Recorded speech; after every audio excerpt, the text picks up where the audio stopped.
Hello, Mark Humphrey here for Claymore Drums. This is part 2 of a 5-part videos that I'm going to be doing. And they're featuring the first measure of the Mass Band 4/4 scores. Today we're going to take a look at the second part and of the 4/4 scores, first measure. As I mentioned in the first video, we have our underlying rhythm. Self only, 1 and 2. Self only, 1 and 2. Okay, now there are two things we have to take a look at when we're learning a new measure, or a new phrase, or a new rudiment. One is the musical side of it, and one is the technical side of it. Let's take a look at the musical side first. One of the things that we teach, the first things we teach in the pipe band idiom is a roll and roll. 1s and 2s, mumadadas, whatever you want to call it. And you speed it up, and then you take it into a roll. But we don't play a double. Once we get it into the roll segment of it, we don't play doubles. It goes into a triplet feel. Triplet, triplet, triplet, triplet, triplet, triplet. That gives us, that triplet feel allows us to do things such as stroke rolls, like the second part of the 4/4, and other stroke variances. I'm going to show you an exercise that I particularly like, that I use a lot of in teaching, and when I'm teaching a student or a drum corps, that's one of our warm-up exercises, this particular exercise. It's just one of many, but it's one that I particularly like. And here it is. It's simple. Triplet, triplet, triplet, triplet, buzz, buzz, buzz, buzz, buzz, buzz, buzz, buzz, buzz, triplet, triplet, triplet, triplet, buzz, buzz, buzz, buzz, buzz, buzz, buzz, buzz, buzz, tap. Other hand, triplet, triplet, triplet, buzz, buzz, buzz, buzz, buzz, buzz, buzz, buzz, buzz, buzz, buzz, buzz, triplet, triplet, triplet, triplet, buzz, buzz, buzz, buzz, buzz, buzz, buzz, buzz, buzz, tap. All right. Very simple, but very effective. The key to that movement is to make sure that the buzzes are of equal weight and of equal sound. You don't want to end up with something like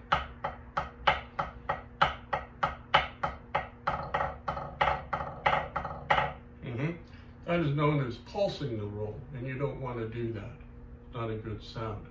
So again, record yourself when you're practicing, because as I've said before, your ears lie to you all the time. I would also suggest that if you have a mirror, that you can put it in front of yourself and watch yourself in the mirror play, so you can see where your stick positions are. That's always very handy as well, because any opportunity to sort of see yourself at a different angle, because what you're doing is looking from the top of your sticks, but if you can see your sticks in front of you, you might be able to see that there's some musical indiscretions going on with your hand positioning. And when you're recording, obviously, you can hear musical indiscretions in the actual playing itself.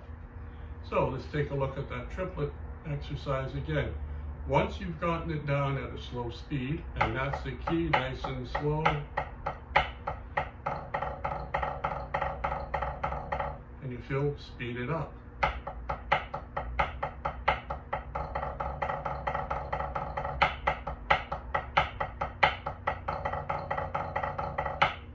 Other hand.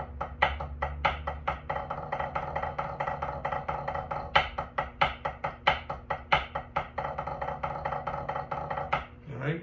Then you take it up to speed.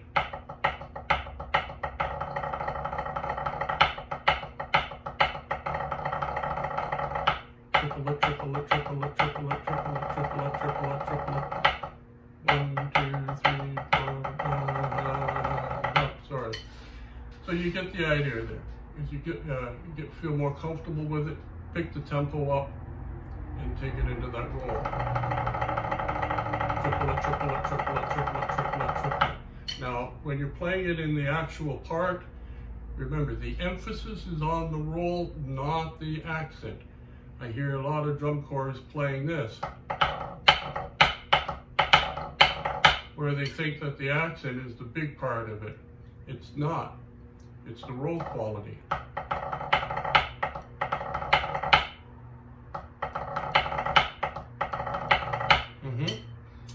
And when crescendoing it, start soft and bring it up. It doesn't have to be a big, huge crescendo. Alright? It's what we call going over the top. More crescendo than is actually required or called for.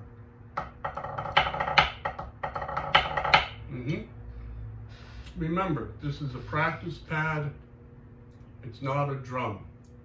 So whatever you play in your practice pad, you should play it down, play it softly, because as soon as you transfer it over to an actual snare drum, the sound is going to be 10 times louder, because that's what the drum is designed to do, is to give you volume. So if you're on your practice pad doing this, you can only imagine what it's going to sound like when you play it on a drum. So always down. Quality of sound, not quantity of sound. Now the technical part of it, that actual movement in there is a continuous 5-stroke roll. 1, 2, 3, 4, 5, 1, 2, 3, 4, 5. All right? And on the other hand, it's 1, 2, 3, 4, 5, 1, 2, 3, 4, 5. So, all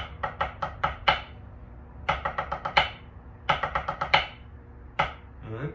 I've had a student tell me that, go, oh, it's a backwards 5-stroke roll. And I go, well, yeah, I guess it is in some ways. But it's 1, 2, 3, 4, 5, 1, 5. And then you buzz the doubles.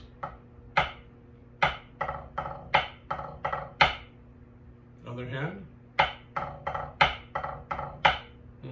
And again, equal weight, equal sound. Quality of sound, not quantity of sound. Let's try that again. 1, 2. Other hand. All right. Now let's take it up to speed. 1. Let's just play the part itself. 1, 2. 1, 2. 1, 2. All right. Let's play the whole part, that whole measure. 1, 2. Right? You can notice that it's a nice, relaxed feel to it. I'm not over bashing, and my arms aren't flailing around. Very soft, very nice. All right? And you get a drum corps of whatever number of players you have, and you play that, and it's played together as a drum corps. You're going to have all the sound that that you want. All right. So again, it's the emphasis on the roll, not the stroke.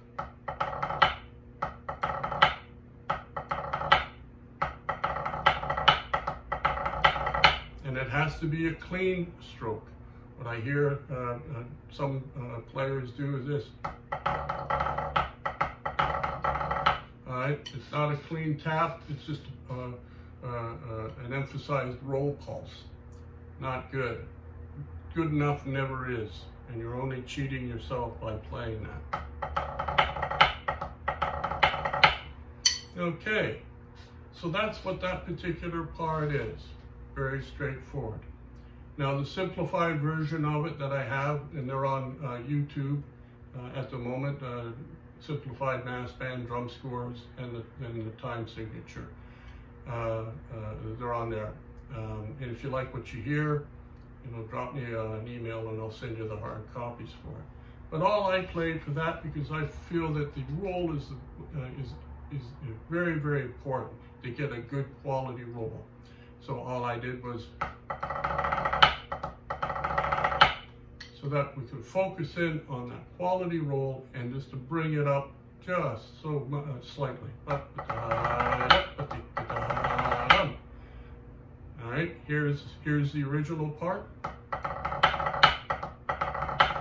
right, and here's the simplified version. 1, 2.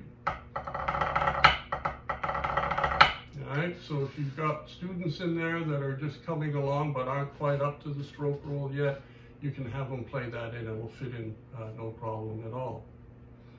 So if you have any questions, please drop me a line and hopefully I can answer them for you. And if you could go to my webpage, www.claymore-drums, and have a look, I'd appreciate it. If nothing else, have a nice day, and hopefully I'll see you around the games. Thanks again.